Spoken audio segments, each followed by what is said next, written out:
Assalamualaikum warahmatullahi wabarakatuh. Bertemu lagi dengan kami kelompok 2 dari mata kuliah sejarah dakwah. Di sini kami tidak akan lagi menceritakan tentang sejarah penaklukan Yerusalem, tapi sekarang kami akan memaparkan sejarah singkat tentang perjuangan salah satu tokoh Wali Songo dalam menyebarkan Islam di tanah Jawa, yaitu Sunan Ampel. Untuk itu langsung saja ke materi.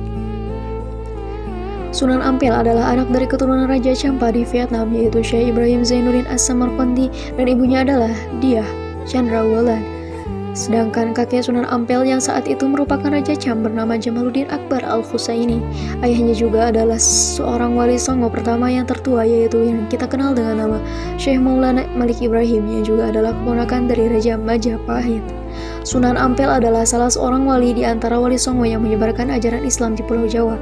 Ia lahir pada tahun 1401 di Champa. Nama asli Sunan Ampel yaitu Raden Rahmat, seorang tokoh yang berasal dari negeri Champa dan salah seorang anggota Wali Songo yang sangat besar jasanya dalam perkembangan agama Islam di Pulau Jawa. Dalam perjalanan keluarganya, Sunan Ampel memiliki 2 orang istri, yaitu Dwi Karimah dan Dwi Chandrawati.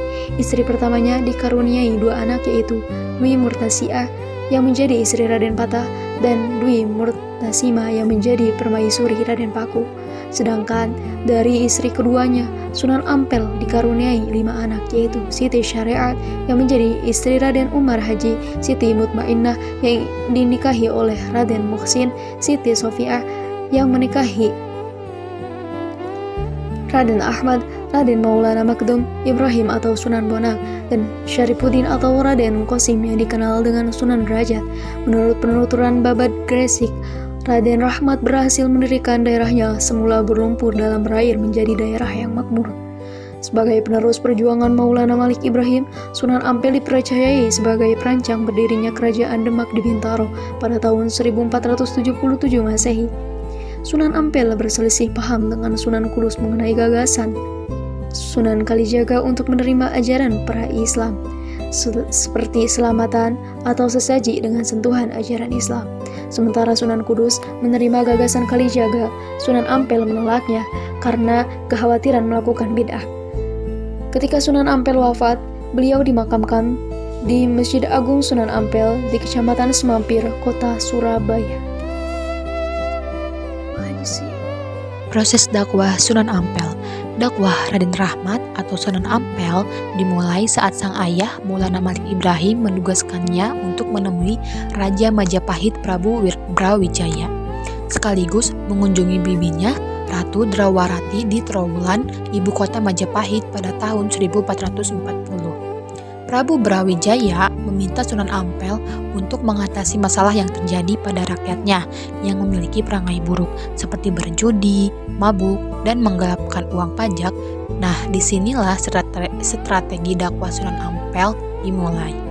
Dalam menciarkan agama Islam, Sunan Ampel dikenal dengan sebagai pendakwah cerdas karena memiliki trik dakwah yang berbeda-beda dalam setiap penyampaiannya, yang antara lain: 1. Mengubah kebiasaan masyarakat. Yang kedua, mendekatkan istilah Islam dengan bahasa Jawa. Yang ketiga, menguasai kebutuhan pokok masyarakat. Yang keempat, melakukan pendekatan intelektual. Yang kelima, mengubah nama sungai. Dan yang keenam, mengembangkan pendidikan pesantren. Adapun 5 ajaran dasar Sunan Ampel. Yang pertama, moh main, artinya tidak berjudi. Yang kedua, moh ngombe, artinya tidak mabuk. Yang ketiga, moh maling, artinya tidak mencuri. Yang keempat, moh madat, tidak mengisap candu atau obat-obatan. Dan yang kelima adalah moh madon, tidak melakukan zina.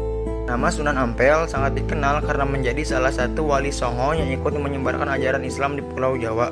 Sunan Ampel menjadi satu-satunya wali songo yang tidak lahir di Indonesia karena beliau ini lahir di Champa pada tahun 1401. Champa sendiri adalah salah satu kerajaan yang berada di Vietnam.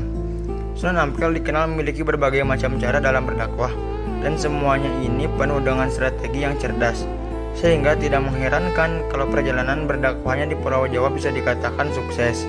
Ada banyak peninggalan dari beliau yang bisa kita jumpai saat ini.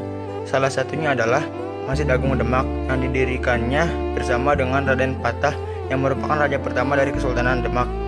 Sunan Ampel memiliki nama asli Raden Muhammad Ali Rahmatullah atau yang biasa dipanggil dengan nama Raden Rahmat.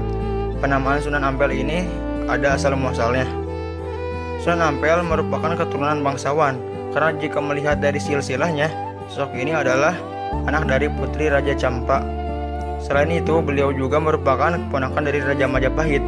Bibi dari Sunan Ampel adalah permaisuri dari Prabu Kertawijaya atau Brawijaya yang memerintah mulai tahun 1447 hingga 1451. Ketika Sunan Ampel pertama kali menginjakkan kaki di Pulau Jawa pada tahun 1443 bersama dengan saudaranya, yaitu Ali Musada dan Raden Burere, beliau menetap di Tuban. Saat beliau menetap di Tuban, Sunan Ampel mengunjungi kerajaan Majapahit untuk mengunjungi bibinya. Raja Majapahit kemudian memberikan hadiah tanah yang berada di Ampeldenta, Surabaya. Di tanah pemberian Raja Majapahit inilah Sunan Ampel kemudian mendirikan pondok pesantren dan mulai berdakwah. Dari sinilah beliau mulai dijuluki dengan nama Sunan Ampel karena mengambil nama dari daerah tempatnya berdakwah untuk pertama kalinya. Berdasarkan sumber-sumber historiografi, Sunan Ampel tidak hanya mengajarkan ilmu syariat, tapi juga mengajarkan tarekat dan hakikat. Dalam babat Tanah Jawi Naskah Derajat, Sunan Ampel mengajarkan ilmu tasawuf dengan laku suluk menurut ajaran tarekat Naksabandiyah. Dan paku winulang ngaji, ing jeung Sunan Ngampel Denta, putus ilmu sedayana, syariat lawan tarekat sumerta ilmu hakikat, nulia winulang suluk, ing werdi Naksabandiyah. Dengan mengajarkan ilmu tasawuf, Raden Rahmat atau Sunan Ampel saat itu dianggap sederajat dengan para guru suci Suwais yang berwenang melakukan diksa atau baiat yang diberi sebutan kehormatan yaitu susuhunan. Diperkuat dalam babad Demak, ajaran Sunan Ampel berangkat dari 3 kata yaitu bin nasrih, tubadil, dan daim dengan kunci biru yatil fuad. Ilmu yang diajarkan itu hanya bisa dipahami melalui mata hati atau mata batin, yaitu biru yatil fuad.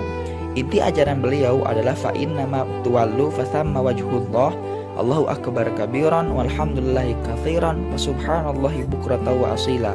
Inni wajjahtu wajhiya lilladzi fataras samawati wal ard. Begitu juga dalam babad Tanah Jawi digambarkan bahwa selain mengajari murid-muridnya membaca Al-Quran, Sunan Ampel juga mengajari mereka kitab-kitab tentang ilmu syariat, tarekat, dan ilmu hakikat baik lafal maupun makna. Sunan Ampel digambarkan mencontohkan kehidupan yang zuhud dengan melakukan riyadhah ketat, menggambarkan amalia rohani yang dijalankan Sunan Ampel sebagai berikut dikutip dari naskah babad Tanah Jawi. Ora dahar ora guling, anyegah ing hawa ora sare ing wengine, ibadah maring pangeran fardu sunat kan katinggal, sarwa nyegah haram makruh tawajuh yang muji ing Allah subhanahu wa ta'ala. Yang berarti tidak makan, tidak tidur, mencegah hawa nafsu, tidak tidur malam untuk beribadah kepada Tuhan, fardu dan sunnah tak ketinggalan, serta mencegah yang haram maupun yang makruh, tawajuh memuji Allah subhanahu wa ta'ala. Mungkin sekian yang dapat kami sampaikan. Mohon maaf atas segala kekurangan kesalahan. Akhirul kalam. Wassalamualaikum warahmatullahi wabarakatuh.